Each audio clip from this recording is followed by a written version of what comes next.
Halo semua, gue Jessica dari E21. Jadi di sini gue mau bahas tentang UTS PGT di tahun gue ya, 2023-2024. Jadi yang pertama ini ada static games yang jadi di sini lo dikasih payoff-nya yang bagian ini dan kita disuruh cari ada Nash Equilibrium, ada Pareto Efisien, dominan strategi, dominated strategi, dan masih banyak lainnya tuh.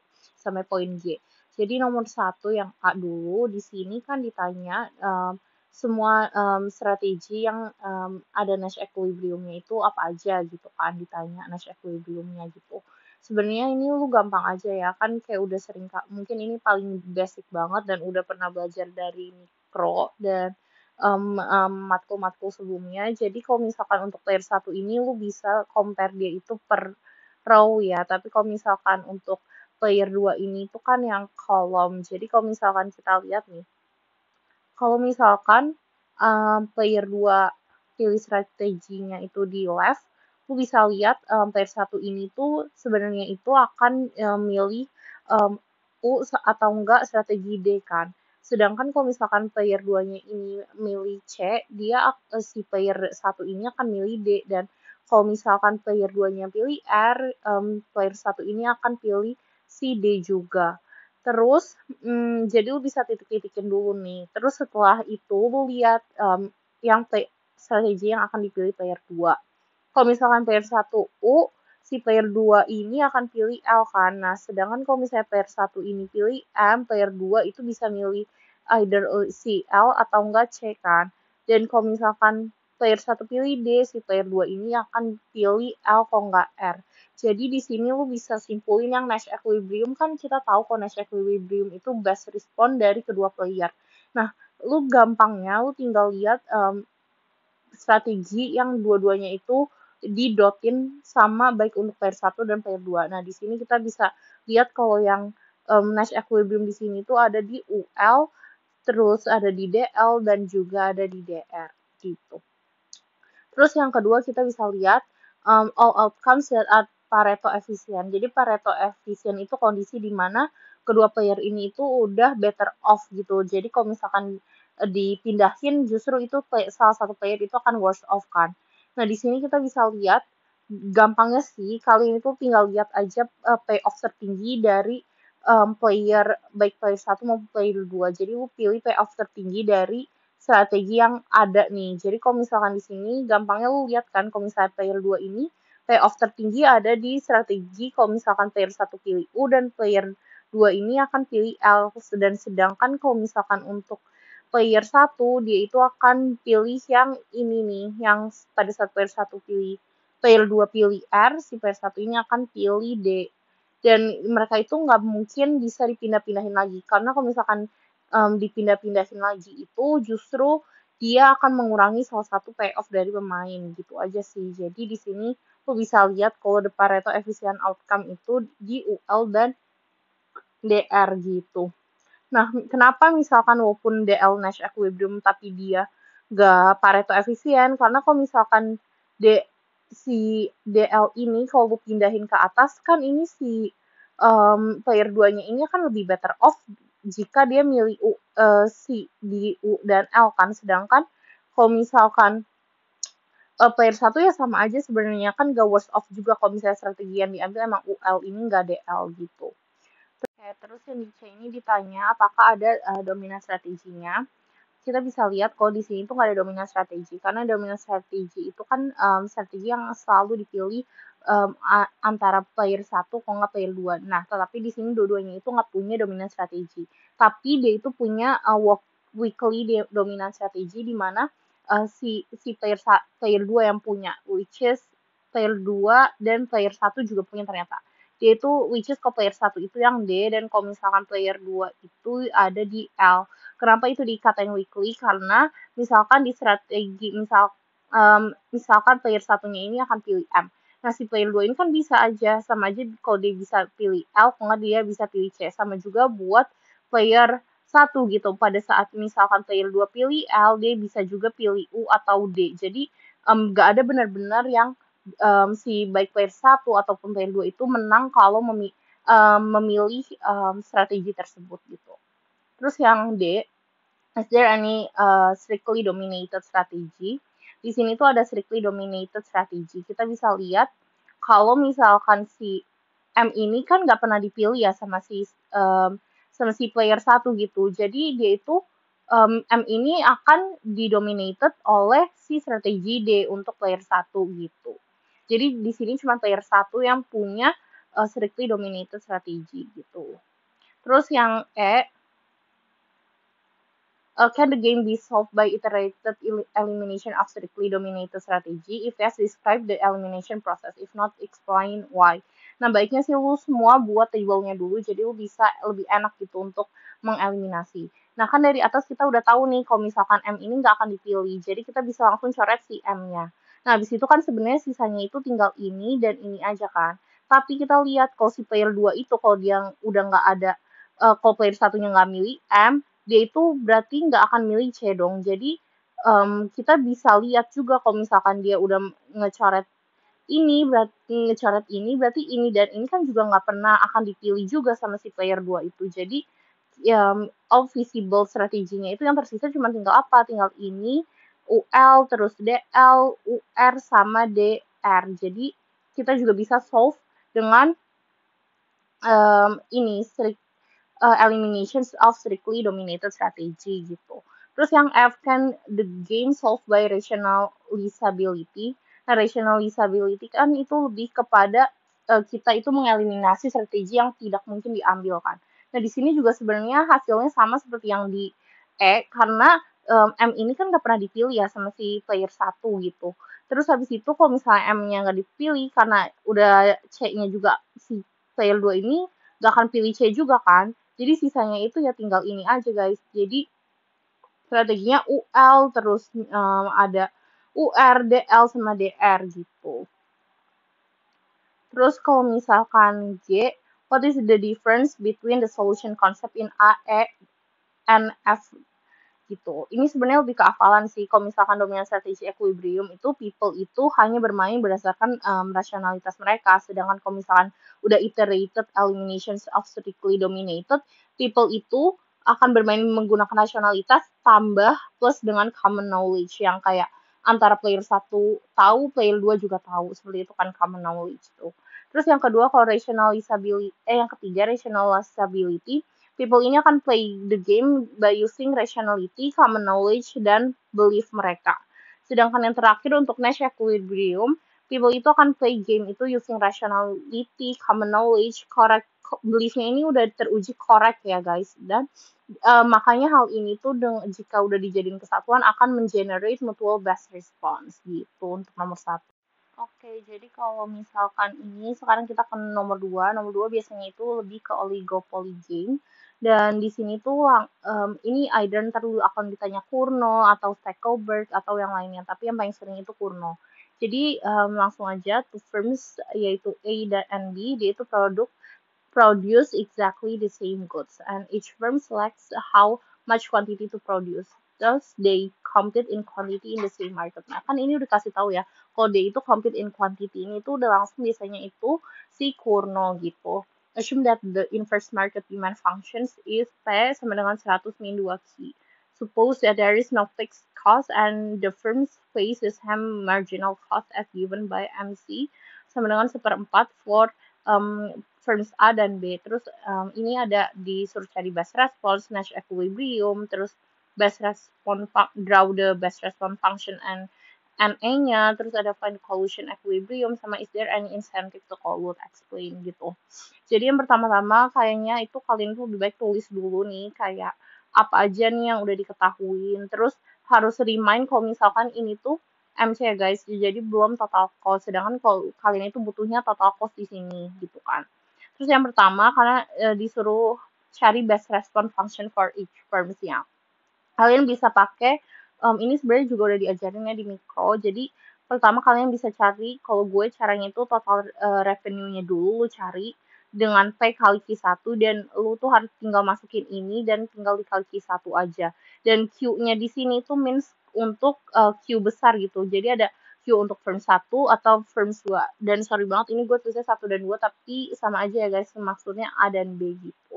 Terus ntar lu akan menemukan ini the total revenue-nya, dan karena ini sama ya untuk Q1 dan Q2, MC-nya sama, berarti lu akan dapat kayak total response-nya untuk total revenue-nya, sorry, total revenue-nya untuk firms yang baik A dan B ini akan juga sama ya, cuman paling dibeda misalkan di sini Q1, di sini Q2, terus di sini Q1 kuadrat, di sini Q2 kuadrat, gitu aja sih.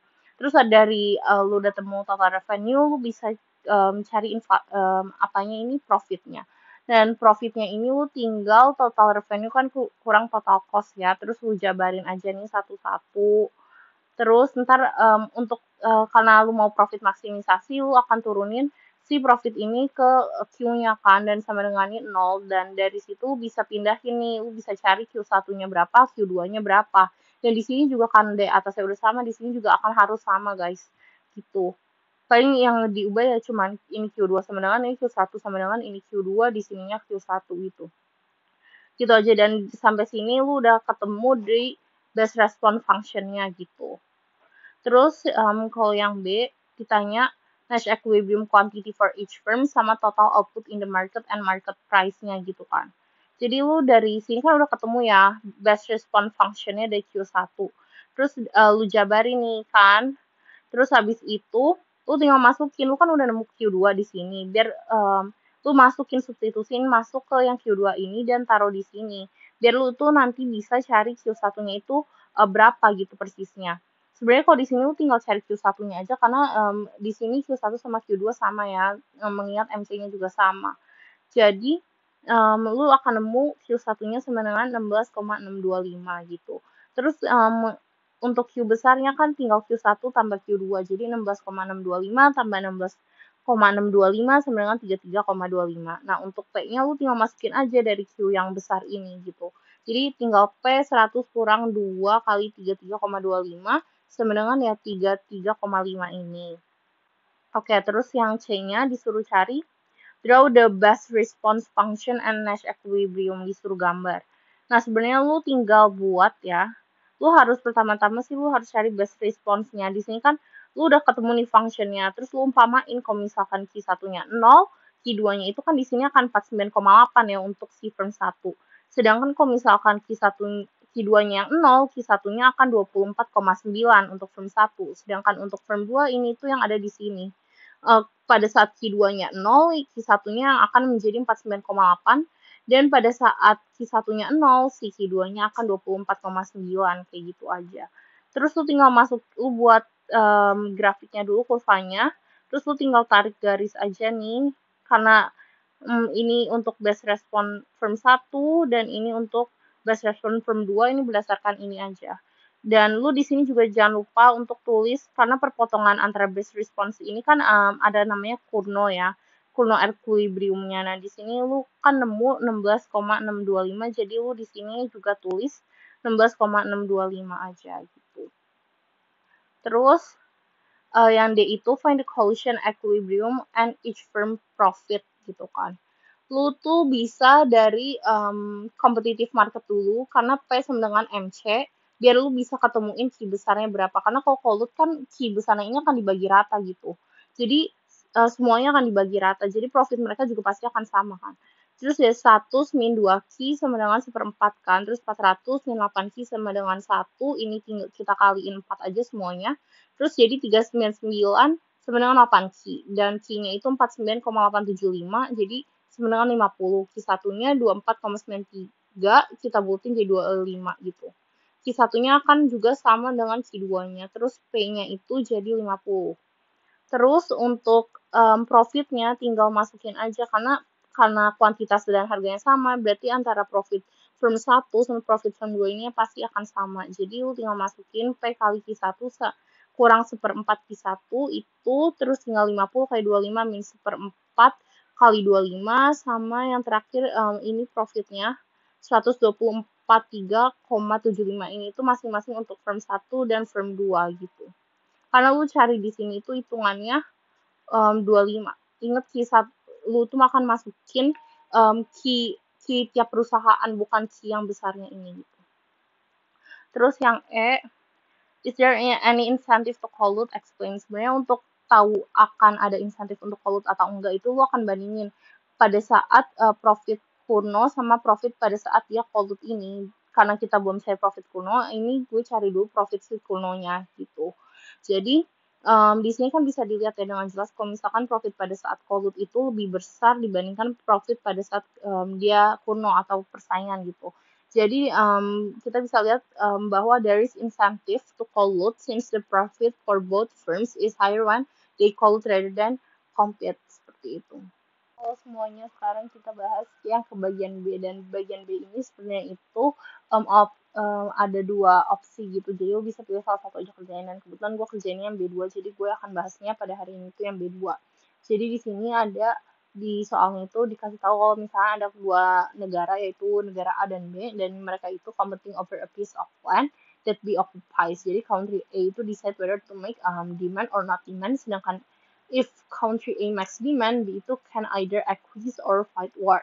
If A does not make demand, B keeps the land and the game itu ends. Terus dikasih tahu di sini payoff-nya. If A makes demand and B acquiesce, berarti A gets 3 and B gets 2 kan. If A makes demand and B choose war, berarti A itu gets 1 and B gets 1 karena both countries end up in a conflict. If A choose not demand, B keeps the land and the game ends peacefully and A gets 2 and B gets 3. Jadi yang pertama itu disuruh buat game tree-nya dan akan itu game tree include decision nodes, branches, information sets, and terminal nodes. And additionally, write the payoff associated with each terminal nodes. Jadi itu tuh gampang aja karena kita anggap kan pasti player 1 itu dimulai dari A. Jadi A tadi apa? Ada demand dan not demand kan. Jadi ya kita buat aja demand dan not demand. Nah kalau misalkan A-nya demand, sekarang kita ke B. B itu bisa acquiesce or dia itu bisa fight war. Nah kalau acquiesce tadi kita bisa lihat kalau misalnya A itu akan gets 3 and B gets 2. Dan kalau misalkan A-nya demand and B-nya fight war, berarti itu A gets 1 and B gets 1. Sedangkan kalau pada saat A-nya not demand langsung, kita langsung bisa lihat A gets 2 and B gets 3. Jadi tulis di sini-sininya sih untuk payoff-nya, udah gitu aja. Untuk B-nya itu disuruh cari normal forms-nya dan find pure strategy Nash equilibria and how many Nash equilibria do you find. Lu tinggal transform dari decision tree ini itu ke table lah atau ke normal forms-nya yang biasa. Jadi di sini kan untuk player 1 dengan strateginya itu dan player B dengan strateginya ini kan. Terus lu tinggal dotin aja misalkan pada saat player 2-nya dia pilih acquiesce berarti player A-nya itu akan pilih si demand sedangkan pada saat player 2-nya itu atau player B-nya itu pilih war berarti si player A-nya itu akan milih not demand gitu kan. Sama aja juga kalau misalkan player A-nya demand ya si player B-nya itu bisa pilih acquiesce kan. Sedangkan kalau misalkan player A-nya itu not demand, jadi player B-nya itu bisa sama aja mau pilih acquiesce atau war gitu kan.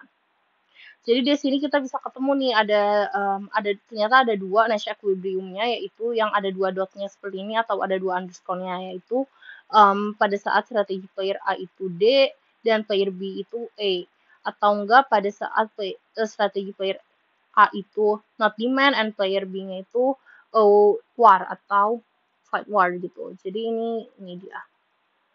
Oke, terus kita bisa lanjut yang ke C. Solve the game tree as in by point A by using backward induction. Is the outcome different from that in point B and explain why gitu. Kalau backward induction kita pasti selalu bergerak dari penyelesaiannya player B. Player B mau pilih apa gitu. Di sini kan yang ada player B-nya 2 kan yang ini ya 2. Pada saat kita lihat ini ya apa yang lebih menguntungkan player B ya payoff-nya lebih gede kalau player B ini mau acquiesce gitu. Sedangkan kita bisa taruh sini kan 3,2. Terus yang kedua itu kita bandingin nih untuk player A, dia itu gedean pada saat dia demand atau not demand. Ya jelas-jelas itu dia pada saat dia demand itu dia akan mendapatkan payoff lebih tinggi yaitu 3 dibandingkan 2 ini. Jadi penyelesaiannya ya kita nemu ini Nash equilibrium-nya yaitu pada saat menggunakan backward induction ya Nash equilibrium-nya itu demand dan acquiesce gitu. Nah, makanya di sini kita bisa buktiin bahwa jawaban ini sebenarnya konsisten dengan poin B, tapi kita menganggap dengan backward induction bahwa si not demand and war ini itu merupakan non-credible threat gitu.